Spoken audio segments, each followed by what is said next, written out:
Hey all! இன்னைக்கு ஒரு puff hair style தான் பார்க்க போறோம். இந்த ஹேர் ஸ்டைலுக்கு நான் 3 லேயரா பிரிச்சு தான் பண்ண போறேன். ஃபர்ஸ்ட் வந்து இந்த மாதிரி கார்னர்ல கொஞ்சோண்டு ஹேர் எடுத்து பேக் கோம்ப் பண்ணிக்கோங்க. பேக் கோம்ப் பண்ணும்போது எண்ட் வரைக்கும் பண்ணாதீங்க. பஃப் கரெக்ட்டா வராது. நெக்ஸ்ட் இந்த மாதிரி செகண்ட் லேயர் எடுத்துக்கோங்க. அதுலயும் பேக் கோம்ப் பண்ணிக்கோங்க.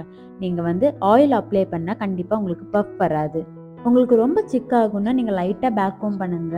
தேர்ட் லேயர் எடுக்கும்போது இந்த மாதிரி கார்னர்ல இருந்து எடுத்துக்கோங்க. ஐப்ரோ முடியிற பிளேஸ்ல இருந்து நீங்க கை வச்சு எடுத்தா ஈஸியா இருக்கும்.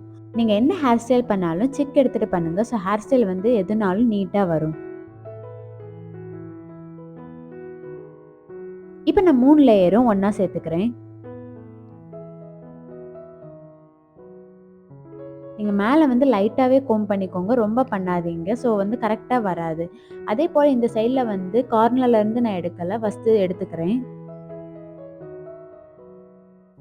ஒரு கை வந்து ஹேரோட முடியிற எண்ட்லயும், இன்னொரு கை வந்து நம்ம பஃப் எடுத்திருக்கோம்ல, அதுல கை வச்சு லைட்டா புஷ் பண்ணி விட்டுக்கோங்க. உங்களுக்கு எது வரைக்கும் பஃப் வேணுமோ அது வரைக்கும் வச்சுக்கோங்க. நீங்க ரொம்ப தள்ளினீங்கன்னா ஹை பீக்கா வரும். அதாவது பஃப் பார்க்க ரொம்ப பெருசா இருக்கும். கொஞ்சம் மீடியமா வச்சாலும் ஓகே தான், நல்லா தான் இருக்கும். நெக்ஸ்ட் நம்ம பண்ற தப்பு என்னன்னா, கிளிப் வந்து ஒரே சைடா வைப்போம். அப்படி வைக்கக்கூடாது. நீங்க ஒரு கிளிப் வந்து ரைட் சைடும், இன்னொரு கிளிப் வந்து லெஃப்ட் சைடும் வைங்க. ஸோ வந்து ஈக்குவலா வரும். இல்லாட்டி சென்டர்ல வந்து பஃப்ல வந்து லைன் விழுற மாதிரி இருக்கும். இப்ப நம்ம 2 கிளிப் வச்சிருக்கோம். அது ஈக்குவல் ஆகுற மாதிரி சென்டரா ஒரு கிளிப் நான் வச்சுக்கிறேன். இதோட நீங்க ஹேர் ஸ்டைல் வந்து கம்ப்ளீட் பண்ணிக்கலாம். பட் நெறைய பேர் வந்து லூஸ் ஹேர் விடும்போது காது கிட்ட ஹேர் வந்து விழுறதுனால 2 சைடும் எடுத்துப்பாங்க. எப்படி பண்றதுன்னு இன்னைக்கு பார்ப்போம். நீங்க இந்த மாதிரி காது கிட்ட ஹேர் எடுத்துக்கோங்க. 2 லேயரா பிரிச்சுக்கோங்க. பின்னாடி வந்து எக்ஸஸா இருக்க ஹேர் வந்து விட்டுட்டு மீதி ஹேர் வந்து நம்ம பேக் கோம்ப் பண்ணிக்கலாம். நீங்க இதுக்கு வந்து லைட்டா பேக் கோம்ப் பண்ணாலே போதும். ரொம்ப பண்ணீங்கன்னா பார்க்க சைடு பஃப்பா தெரியும். முடிஞ்ச வரைக்கும் லைட்டா பண்ணிக்கோங்க.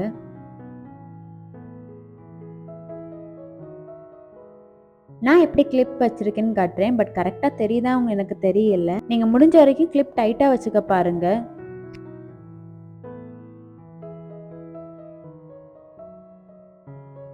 இப்ப இதே மாதிரி இன்னொரு சைடு நம்ம எடுத்துக்கலாம்.